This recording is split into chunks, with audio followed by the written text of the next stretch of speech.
तुर्की आक्रमण एवं राजपूत प्रतिरोध। तो ये बीए पार्ट सेकंड का फर्स्ट पेपर है और इसमें तुर्की आक्रमण एवं राजपूत प्रतिरोध जो कि हमारे सिलेबस में है उसको मैं आपको पढ़ाने समझाने जा रही हूँ। तो इसमें कहा गया है कि इस्लाम धर्म का अभ्युदय जो हुआ, जो विश्व इतिहास में एक महत्वपूर्ण घटना मानी जाती है और इसके संस्थापक कौन थे? पैगंबर मोहम्मद साहब थे और इन्होंने अपने धर्म का प्रचार प्रसार इतना अच्छा किया कि इनके अनुयायियों ने, कौन कौन थे इनके अनुयायी? अरबी, ईरानी, तुर्क। तो इन तीनों जितने भी अनुयायी उन्होंने इस्लाम धर्म का प्रचार प्रसार इतनी तीव्रता से किया कि 100 वर्षों के कम समय में ये कहाँ तक फैल गया। इसका विस्तार पश्चिम में अटलांटिक से, पूर्व में सिंधु नदी तक, उत्तर में कैस्पियन सागर से, दक्षिण में नील नदी तक की घाटी तक हो गया। तो भारत में इस्लाम के अनुयायियों को अरबों के दो दिशाओं से इस्लाम के अनुयायी कौन थे? अरब जाता थे। तो अरबों ने भारत में प्रवेश करने के दो रास्ते थे, एक तो अफगानिस्तान, दूसरा सिंध मार्ग। तो अरबों ने क्या किया? सबसे पहले 712 ईस्वी में सिंध पर अधिकार कर लिया और वहाँ के इस राजा दाहिर को मार दिया। तो घमासान युद्ध में दाहिर मारा गया। अरबों ने इसके बाद मुल्तान को भी जीत लिया, परंतु राजस्थान में उनको कड़ी मेहनत कर राजस्थान के क्षेत्रीय राजाओं सामंतों से कड़ा प्रतिरोध किया। उन्होंने भारत के आंतरिक भागों में उन्हें आगे नहीं बढ़ने दिया। उन दिनों भारत की उत्तर पश्चिमी सीमा पर स्थित अफगानिस्तान में दो हिंदू राज्य थे, एक काबुल, दूसरा जाबुल। लगभग 200 वर्षों तक अरब आक्रमणकारी इन राज्यों को जीतने की जी तोड़ कोशिश करते रहे, परंतु हिंदू राज्यों ने इस्लाम की बढ़ती हुई शक्ति को भारत के द्वार पर रोके रखा। 870 ईस्वी के आसपास नवोदित तुर्क शक्ति के आगे दोनों राज्यों को परास्त हो जाना पड़ा और हिंदू भारत के प्रवेश द्वार पर अफगानिस्तान पर तुर्कों का अधिकार हो गया। परिणाम स्वरूप आगे चलकर तुर्कों को भारत पर आक्रमण करने की सुविधा मिल गई। मतलब ये कहा गया है कि भारत पर इस्लाम के जो अनुयायी थे अरब, उन्होंने दो दिशाओं से आक्रमण करने के प्रयास किए, एक तो सिंध मार्ग, दूसरा अफगानिस्तान। तो 712 ईस्वी में अरबों को सिंध पर अधिकार करने में सफलता मिल गई और वहाँ का राजा दाहिर जो कि ब्राह्मण था, युद्ध करते हुए मारा गया। लेकिन इससे आगे इन्हें सफलता नहीं, क्योंकि राजस्थान के सामंत और राजा शक्तिशाली थे क्षेत्रीय, उन्होंने उनका कड़ा प्रतिरोध किया। इसके समय में उनको 200 साल लग गए। लेकिन जब तुर्कों ने लगातार आक्रमण करते रहे और नई जो तुर्कों की शक्ति आई, उसके सामने दोनों हिंदू राजा टिक नहीं सके और अफगानिस्तान पर अरबों का अधिकार हो गया और आगे चलकर अफगानिस्तान के अधिकार होने के बाद भारत पर प्रवेश करने का रास्ता उन्हें मिल गया। तो इस तरह से ये तुर्क आक्रमण राजपूत प्रतिरोध में ये आपको इसका समझाया गया कि इसकी क्या पृष्ठभूमि थी। तुर्कों के प्रारंभिक आक्रमण क्या थे? तो इस्लामी जगत में अरबों की प्रभुत्व समाप्ति के बाद इस्लाम को नेतृत्व ईरानियों के हाथ में आ गया था। मतलब प्रारंभ में इस्लाम किसके हाथों में था? अरबों के हाथ में। बाद में किसके हाथ में चला गया? ईरानियों के हाथ में चला गया। तो ईरानियों के पश्चात इस्लाम का नेतृत्व तुर्कों के हाथ में चला गया, जो मध्य एशिया के निवासी थे। खलीफा के सामान्य सेवकों से मुस्लिम संसार के शक्ति संपन्न शासक बन जाने वाले तुर्कों का उत्कर्ष इस्लामी इतिहास का एक महत्वपूर्ण अध्याय है। मतलब खलीफा के सामान्य सेवकों से मुस्लिम संसार के शक्ति संपन्न शासक बन गए, है ना। खलीफा के केवल ईरानी कौन थे? खलीफा के सामान्य सेवक थे जो कि शक्तिशाली वो बन गए, शासक बन गए। भारत में इस्लाम राज्य की स्थापना का श्रेय तुर्कों को दिया जाता है। भारत पर प्रारंभिक धावा करने वाले तुर्की कौन थे? गजनी राजवंश के थे।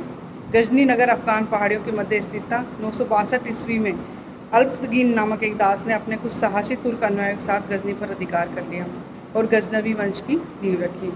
वैसे इस वंश का मूल नाम यामिनी वंश था। 963 ईस्वी में अल्पतगीन की मृत्यु के बाद उसका पुत्र इसक गजनी का शासक बना। 3 वर्षों बाद उसकी मृत्यु हो गई और उसके एक सेनानायक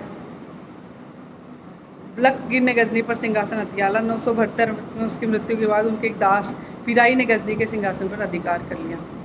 सुबुक्तगीन पिराई के शासनकाल में भारत के क्षत्रिय राजाओं का तुर्कों से संघर्ष आरंभ हो गया था, जो सुल्तान महमूद गजनवी के समय तक चलता रहा, जिसका अंतिम परिणाम हिंदूशाही राज्य का नष्ट होना था। उस समय भारत के उत्तर पश्चिमी हिंदूशाही राज्य थे, जिनका विस्तार हिंदूकुश पर्वतमाला तक था।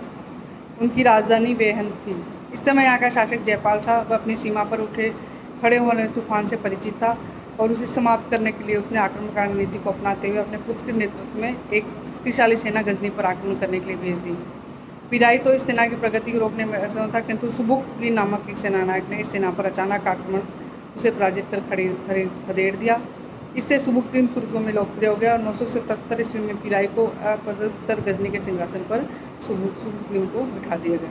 मतलब ये इतिहास है। ये कहा गया है कि तुर्की धावे कैसे हुए। प्रारंभ में अरबों का इस्लाम पर अरबों का प्रभुत्व बाद में ईरानियों के हाथ में चला गया और इस खलीफा के सामान्य सेवक थे, लेकिन बाद में एक शक्ति संपन्न शासक बन गए और इन्होंने भारत में इस्लामी राज्य की स्थापना से इन्हीं तुर्कों को जाता है। तो भारत में सबसे पहले किसने तुर्क गजनी राजवंश के थे जिन्होंने भारत पर सबसे पहले आक्रमण किया। और ये तुर्क गजनी कहाँ, अफगान पहाड़ियों के मध्य स्थित था। और यहाँ का शासक सबसे पहले 962 ईस्वी में अलपगीर नामक दास ने कुछ साहसी तुर्क अन्यायियों की सहायता से गजनी पर अधिकार कर लिया और जिसने गजनवी वंश की नींव रखी। तो अलपगीर ने गजनवी वंश की 962 ईस्वी में नींव रखी और इसका मूल नाम क्या था, यामिनी वंश। कई बार क्वेश्चन आ जाता है कि गजनवी वंश का दूसरा नाम क्या था, यामिनी वंश। 963 ईस्वी में अलपगीर की मृत्यु के बाद उसका पुत्र ईसा गजनी पर बैठा। 3 वर्ष बाद उसकी मृत्यु हो गई। उसके एक सेना नायक बलख्तगीर ने गजनी का सिंहासन हथिया लिया। 972 ईस्वी में उसकी मृत्यु के बाद एक दास पिराई ने गजनी पर अधिकार कर लिया। मतलब 962 ईस्वी में अलपगीर नामक दास ने एक यहाँ की गजनी पर अधिकार किया और गजनवी वंश की नाम रखी और उसका नाम यामिनी वंश था। इसके पश्चात 963 ईस्वी में अलपगीर की मृत्यु हुई। उसका ईसा की गजनी का शासक बना। 3 वर्ष बाद उसकी मृत्यु हो गई।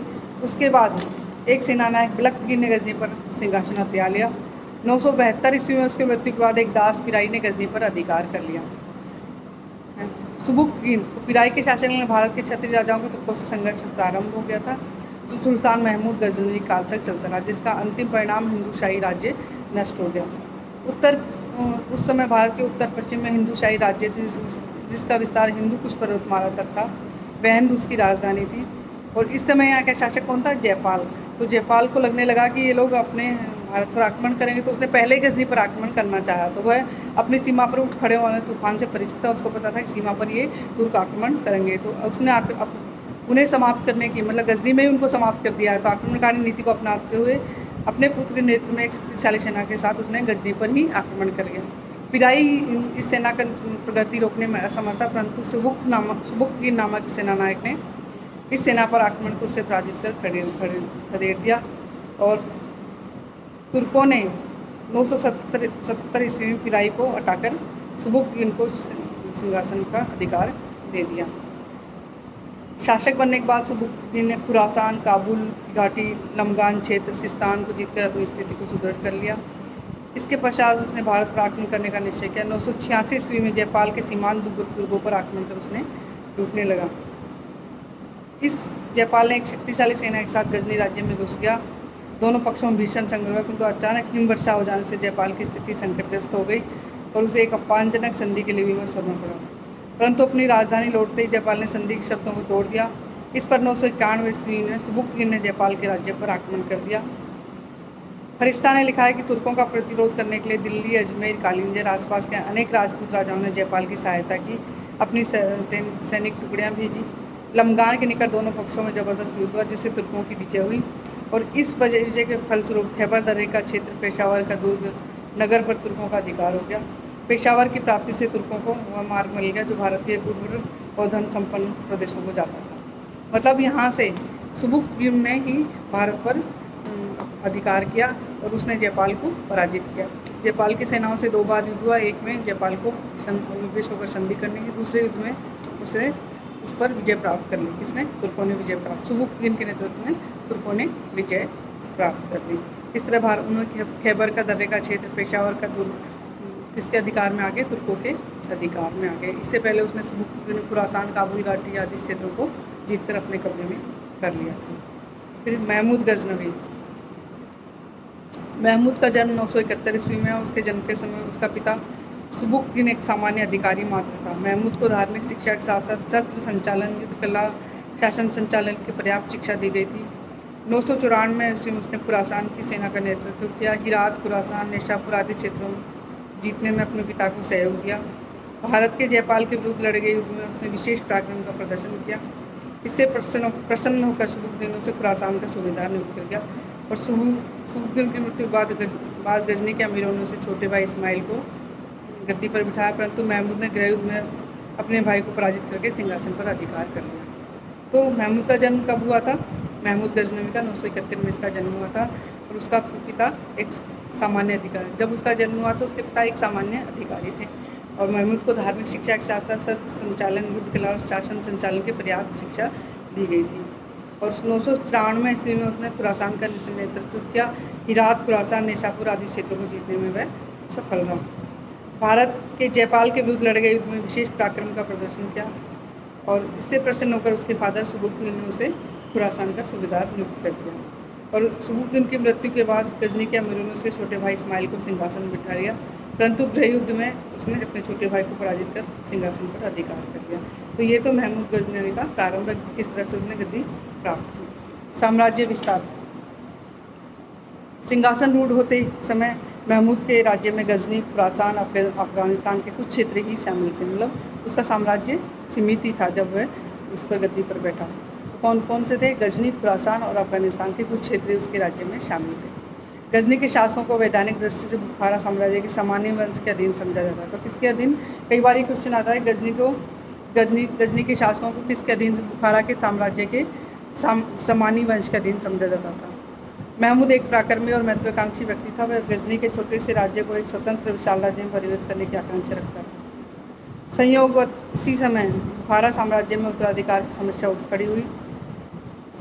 महमूद ने स्थिति का लाभ उठा बुखारा साम्राज्य के कई क्षेत्रों पर अपना अधिकार जमा लिया और अपने आप को गजनी का स्वतंत्र शासक घोषित करते हुए सुल्तान की पदवी धारण कर ली। बगदाद के तत्कालीन खलीफा अल कादिर वल्लाह ने उसकी स्थिति को मान्यता करते हुए अमीन उल मिल्ला, मुसलमानों का संरक्षक, अमीन उद दौला, साम्राज्य का दाईनात की उपाधियाँ प्रदान की। अगले कुछ वर्षों में महमूद ने सिस्तान, गर्शिस्तान, ख्वारिज, गोर आदि राज्यों को जीतकर अपने साम्राज्य का विस्तार कर लिया। जब वो साम्राज्य पर बैठा तो 3 साम्राज्य उसके हाथ में थे, गजनी, खुरासान और अफगानिस्तान के कुछ क्षेत्र सम्मिलित थे। तो वैधानिक दृष्टि से किसके अधीन माना? सामान्य वंश के अधीन समझे जाते थे गजनी के शासक। तो महमूद पराक्रमी था, महत्वाकांक्षी था। गजनी के छोटे से राज्यों को एक स्वतंत्र विशाल साम्राज्य में परिवर्तित करने की आकांक्षा रखता था। तो इसी समय उसको एक ऐसा मौका मिला कि वह स्वतंत्र राज्य बनने में सक्षम रहा। तो उसे क्या मिला? बुखारा साम्राज्य, जो कि सामान्य वंश के अधीन माना जाता था। तो गजनी के शासकों को उनके अधीन मानते थे। अपने बुखारा के जो सामान्य वंश था, गजनी के शासकों को अपने अधीन मानते थे। तो उसी समय बुखारा में उत्तराधिकार की समस्या उठ खड़ी और महमूद ने स्थिति का लाभ उठाते हुए कई क्षेत्रों पर अधिकार कर लिया और गजनी को स्वतंत्र घोषित करते हुए सुल्तान की पदवी धारण की। और बगदाद के तत्कालीन खलीफा अल कादिर वल्लाह ने उनकी स्थिति को मान्यता प्रदान करते हुए अमीन उल मिल्ला, अमीनो दौला, साम्राज्य का दाईनात की उपाधियाँ प्रदान की। इस तरह से इसने विशाल साम्राज्य का गठन कर लिया। भारत पर आक्रमण। तो इसके बाद उसके सामने एक रास्ता था कि अब भारत पर आक्रमण किया जाए। तो भारत पर आक्रमण किया। महमूद के भारतीय आक्रमणों के उद्देश्य एवं कारणों के विषय में भारी मतभेद थे। मतलब अलग अलग इतिहासकार अलग अलग बताते हैं। संक्षेप में हम बता सकते हैं कि एक तो धन संपदा प्राप्त करना चाहता था भारत से, क्योंकि भारत सोने की चिड़िया कहा जाता था। सभी लोगों को ये था कि भारत में अकुत धन संपदा है और सोने की चिड़िया भारत को कहा जाता था। हाथियों को प्राप्त करने की लालसा। तो भारत में हाथियों की नस्ल अच्छी मानी जाती थी। युद्ध के लिए जो काम में ले जाते थे उनका प्रयोग करने के लिए हाथी की नस्ल अच्छी तैयार की जाती थी। साम्राज्य विस्तार की आकांक्षा, इस्लाम का धर्म का प्रचार एवं प्रसार। मतलब 4 कारण उसके निम्न माने जाते हैं: धन संपदा प्राप्त करना, हाथियों को प्राप्त करना, साम्राज्य विस्तार क्या करना, इस्लाम धर्म का प्रचार एवं प्रसार करना। तो महमूद ने कितनी बार आक्रमण किए? तो इसका उत्तर देना कठिन है, क्योंकि इसमें अलग अलग मतभेद हैं। Sir Henry Elliott, doctor Ishwari Prasad के अनुसार महमूद ने 1000 ईस्वी से 1026 के मध्य भारत पर 17 बार आक्रमण किए। तो जनरली अपन 17 बार ही महमूद गजनवी की जो आक्रमण को 17 बार ही मानते हैं। पहले 3 आक्रमण भारत के उत्तर पश्चिमी सीमा के हिंदूशाही राज्य पर किए। प्रथम आक्रमण के दौरान जयपाल के कुछ सीमांत दुर्गों को जीतकर वापस चला गया। दूसरी बार उसने जयपाल से कड़ा संघर्ष करना पड़ा, परंतु युद्ध में महमूद की विजय हुई। तब पहली बार उसने जयपाल के सीमांत दुर्गों को जीता और वो वापस चले गया। दूसरी बार उसे कड़ा मुकाबला जयपाल से करना पड़ा, परंतु फिर भी इसकी विजय हुई, महमूद गजनवी की विजय हुई। जयपाल ने अपने अनेक संबंधियों के साथ बंदी बना लिया गया। अंत में 25 हाथी और 2,50,000 दिनार के बदले उसे मुक्त कर दिया गया। तो जयपाल ने क्या अपने मुक्ति के संबंध में 25 हाथी दिए और 2,50,000 दिनार इसको दी, महमूद गजनवी की दी। जयपाल ने अपनी पराजय से इतना अधिक अपमानित हुआ कि उसे स्वयं को चिता में जला लिया। मतलब जयपाल को इतना अपमानित हुआ कि वह स्वयं को उसने आत्मघात कर लिया। उसके बाद उसका पुत्र आनंदपाल गद्दी पर बैठा। उसने भी भेरा के निकट महमूद का सामना किया, परंतु वह भी परास्त हो गया। मतलब ये 3 आक्रमण तो जयपाल किस पे हुए? जयपाल के सिंध दुर्गों पे ही हुए, क्योंकि पहले आक्रमण में जयपाल के सीमांत दुर्ग को जीता, वापस चला गया। दूसरे आक्रमण में उसने कड़ा मुकाबला करना पड़ा। इसमें उसने जयपाल को बंदी बना लिया। उसके बदले जयपाल ने उसे 25 हाथी और 2,50,000 दिनार भेंट की। उसके बदले उसको मुक्त किया गया। और इसके बाद जयपाल इतना आहत हुआ कि उसने स्वयं को चिता में समर्पित कर दिया। इसके बाद उसका पुत्र आनंदपाल गद्दी पर बैठा। तो भेरा के निकट महमूद गजनवी से उसका युद्ध हुआ, लेकिन आनंदपाल भी पराजित हुआ।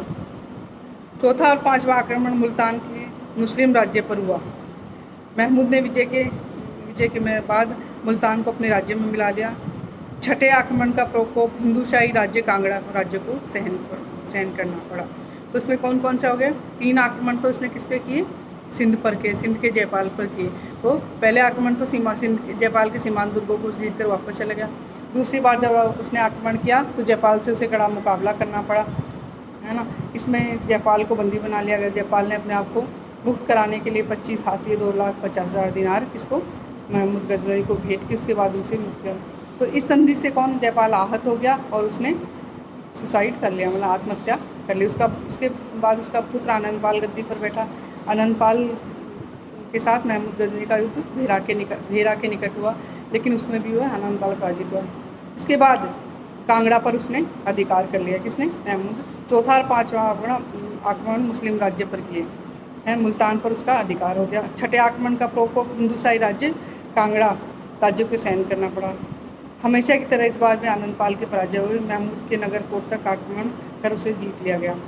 आनंदपाल ने नंदन को अपनी राजधानी बनाया। सातवां आक्रमण राजस्थान के नारायणपुर राज्य पर किया गया। राजपूतों ने जमकर संघर्ष किया, परंतु वे परास्त हुए। आठवां आक्रमण पुनः मुल्तान पर हुआ। नवा आक्रमण थानेश्वर राज्य पर किया। हिंदू सामंतों की सेना तुर्कों के सामने अधिक समय तक न टिक सकी। थानेश्वर के भव्य मंदिरों को नष्ट भ्रष्ट कर लूट अपार धन संपत्ति लेकर महमूद वापस लौट गया। मतलब 9 आक्रमण के बाद वह वापस लौट गया। वहाँ 9वां आक्रमण कौन सा था? थानेश्वर पर किया उसने। वहाँ की सेना के सामने अधिक तक हिंदू सामंत नहीं टिक पाए और वहाँ के भव्य मंदिरों से उसने लूटपाट की और अपार धन संपत्ति लेकर वापस गजनी चला गया। फिर 10वें आक्रमण का शिकार पुनः हिंदूशाही राज्य बना। आनंदपाल की मृत्यु के बाद उसका लड़का त्रिलोचनपाल गद्दी पर बैठा। उसके समय में महमूद ने राजधानी नंदन पर अधिकार कर लिया। त्रिलोचनपाल ने कश्मीर की सहायता से महमूद का सामना किया, परंतु परास्त होकर शिवालिक की पहाड़ियों में आ बसा। उसने बुंदेलखंड के शासक विद्याधर की सहायता से अपनी स्थिति को सुदृढ़ बनाने का प्रयास किया, परंतु उसे एक बार पुनः महमूद के हाथों परास्त होकर भागना पड़ा। 11वां आक्रमण कश्मीर पर किया। महमूद यहाँ के लोह कोट दुर्ग को जीतने में असफल रहा। उसने पहली बार विफलता का, मतलब 11वें, कई बार क्वेश्चन आता है कि महमूद को कौन से आक्रमण में विफलता का सामना, तो 11वें आक्रमण ने कश्मीर पर किया। उसमें उसे लोह कोट दुर्ग को जीतने में असफल रहा और पहली बार विफलता का सामना कर साथ उसे वापस लौटना पड़ा। अपने 12वें आक्रमण के दौरान उसने मथुरा और कन्नौज को लूटा। मथुरा की रक्षा का कोई प्रबंध नहीं है, जबकि हिंदुओं के इस प्रमुख तीर्थ स्थान में हजारों मंदिर थे। मुख्य मंदिरों में अपार धन संपदा थी। महमूद ने यहाँ इच्छानुसार लूटमार की। कन्नौज में गुर्जर प्रतिहार वंश का शासन था। यहाँ का राजा राज्यपाल बिना युद्ध के ही भाग गया। महमूद ने कन्नौज को जी भर कर लूटा। 13वां आक्रमण कालिंजर के चंदेलों के विरुद्ध हुआ। यद्यपि यहाँ के शासक विद्याधर महमूद का मुकाबला करने के लिए सेना सहित उपस्थित था, परंतु तुर्क सेना आते ही वह रात्रि में सेना सहित भाग खड़ा हुआ। 14वां आक्रमण पंजाब पर किया गया। 15वां पुनः चंदेलों पर किया गया। 16वां आक्रमण भारत के सुप्रसिद्ध सोमनाथ मंदिर पर किया गया। यह काठियावाड़ राज्य में स्थित था। महमूद के आगमन की सूचना मिलते ही यहाँ का राजा भीमदेव प्रथम अपनी राजधानी अनहिलवाड़ा से भाग खड़ा हुआ। राजधानी को लूटने के बाद महमूद सोमनाथ जा पहुंचा। मंदिर के पुजारियों ने शिवलिंग को तोड़ने के लिए महमूद को अपार धन संपदा देने का प्रस्ताव दे रखा था, परंतु महमूद ने उनके प्रस्ताव को यह कहकर ठुकरा दिया कि इतिहास में मूर्ति विक्रेता के स्थान पर बुद्ध शिकन मूर्ति भंजक के नाम से प्रसिद्ध होना चाहता है। अतः मूर्ति भंजक के नाम से कौन? महमूद गजनवी जाना जाता है। वह अंतिम आक्रमण जाट और खोखरों के विरुद्ध किया गया। तो ये इसके 17 आक्रमण रहे हैं महमूद गजनवी के। आक्रमणों का क्या क्या प्रभाव रहा? महमूद के आक्रमण के प्रभाव के बारे में इतिहासकार एक मत नहीं है, परंतु इतना निश्चित है कि उनके आक्रमणों के फलस्वरूप देश को अपार जनधन की क्षति उठानी पड़ी। भारत को अपने उत्तरी पश्चिमी सीमांत पंजाब, सिंध, मुल्तान के प्रदेशों से हाथ धोना पड़ा। उपयुक्त सभी क्षेत्रों को महमूद ने गजनी के साम्राज्य में सम्मिलित कर लिया। यहाँ की शासन व्यवस्था के लिए अपने अधिकारियों को बुला लिया। धीरे धीरे इन क्षेत्रों में तुर्क लोगों ने अपनी बस्तियाँ बना ली। महमूद के उत्तराधिकारी 1186 ईस्वी तक इन क्षेत्रों पर अपना शासन करते रहे। इसके बाद ये क्षेत्र गौर तुर्कों के अधिकार में चला गया। इन्हीं क्षेत्रों को आधार बनाकर बाद में तुर्कों ने समूचे उत्तर भारत को अपने अधिकार में कर लिया था। इस प्रकार भारत में तुर्की शासन की स्थापना में महमूद की विजयों ने आधारशिला का काम किया। हिंदू शासक महमूद की प्रगति को रोक नहीं हुआ, परंतु उसके निर्बल उत्तराधिकारियों के उत्तराधिकार से मुक्त कराने में कोई सार्थक कदम नहीं उठा पाया। तो ये महमूद गजनवी हो गया। कल अपन करेंगे मोहम्मद गोरी। तो ये आपको बच्चों महमूद गजनी का